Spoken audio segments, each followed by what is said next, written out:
Hello Neowin, and after concluding our Super Smartphone Showdown last week, we're back again for another look at a new smartphone, and today we have the LG Optimus 4X HD, their new flagship device from basically a sequel to the LG Optimus 2X of last year. This is their first quad-core phone, and we'll get right into checking out some of the things that this phone is capable of.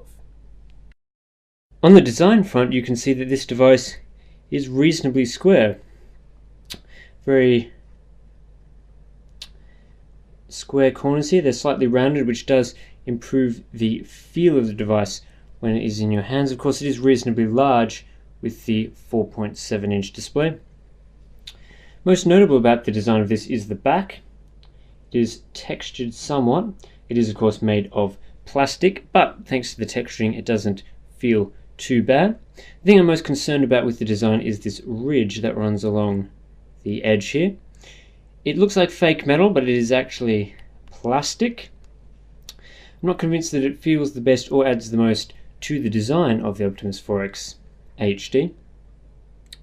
Notice at the top and at the bottom there is a reasonable amount of bezel, but it doesn't make the phone too large, and on the sides there is virtually no bezel to speak of.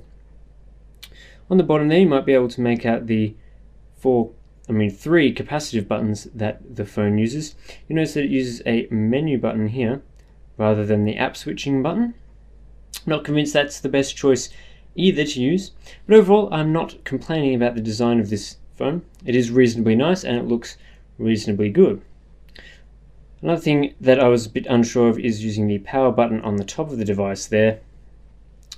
Not sure if that is the best. Of course, there's a volume rocker there, and there is a micro USB port on the bottom.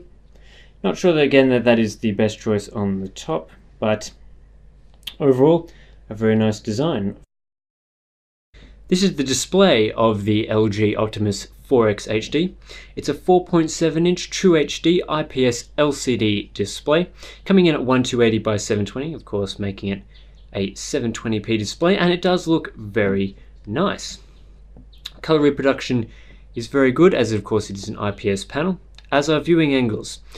It's not as good as the Super LCD 2 that you might see on the HTC One X, and black levels aren't as good as the Super AMOLED HD on the Galaxy S3, but you can't really complain about the display on here. It's also very bright and very crisp, as you might expect from a device that uses an IPS LCD display.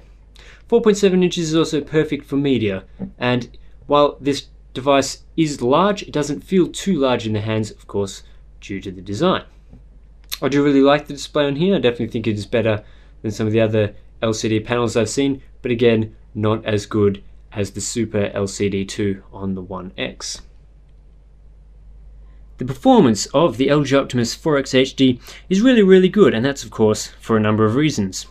You get the Tegra 3 chipset in here by NVIDIA, which comprises of a 1.5 GHz quad-core ARM Cortex A9 CPU, plus the Kal-El ultra-low power GeForce GPU inside. It is not as powerful as I've seen with the Samsung Galaxy S3, but it does allow for a reasonable amount of performance. You also get 1 GB of RAM in here and 16 GB of onboard storage. There's quad band HSPA, Bluetooth 4.0 and dual band Wi-Fi, as well as NFC. We're just getting into a game here of Mass Effect Infiltrator, which is one of the games you can get on the Play Store, and you'll see just how powerful this GPU is at delivering frames to the 720p display that is used on here. Of course, again, the Galaxy S3 is more powerful, not in terms of the CPU, but mostly the GPU. But I don't think you'll be disappointed anyway by the Optimus 4X HD. Also, because it's an NVIDIA chipset, you do get the Tegra optimization for a number of games on the market. Not sure if people are huge mobile gamers, but that is an advantage. This game does run at 60 frames per second easily, and it is quite 3D intensive, so it is a good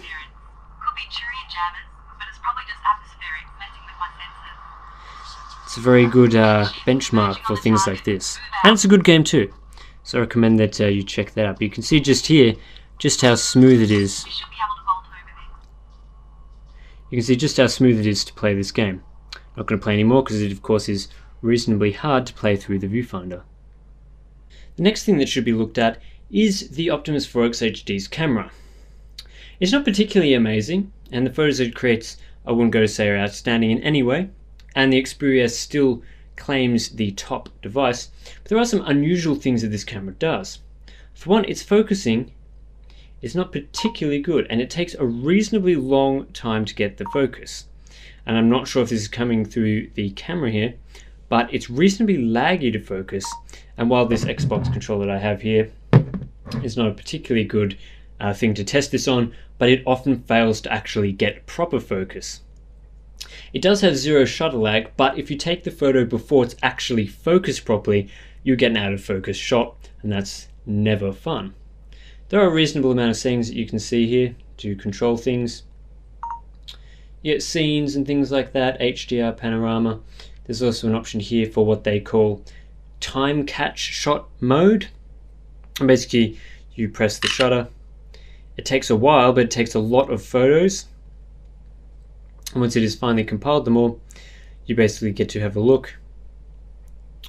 It loads all the photos that it's taken, and you can choose the best one out of the ones that are there. In the video mode, it does record at up to 1080p, and you can see the sample shots in the recording, but there is also a number of effects that you can apply. These are found in stock Android, and they've made their way through to the LG ROM, which is very nice to see. In terms of video playback, this device is definitely one of the best that I've ever seen.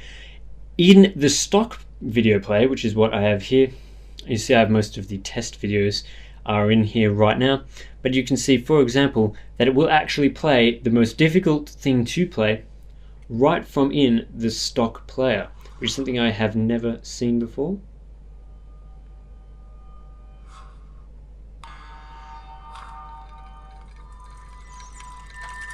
And you can see it now playing Amazing Life from within the stock player. It does do some interesting things, the stock player. You have a pull-out feature, which allows you to browse through some of the other videos on your device. And also you can press this thing, and it basically allows you to scroll through and see what parts of the movie are in what. Unfortunately, it doesn't actually work with this particular video type, but it does work with others. Audio quality is not what I would call outstanding, but the video quality and the features that you do get in that it plays pretty much every video type imaginable means that this is a very good media capable device.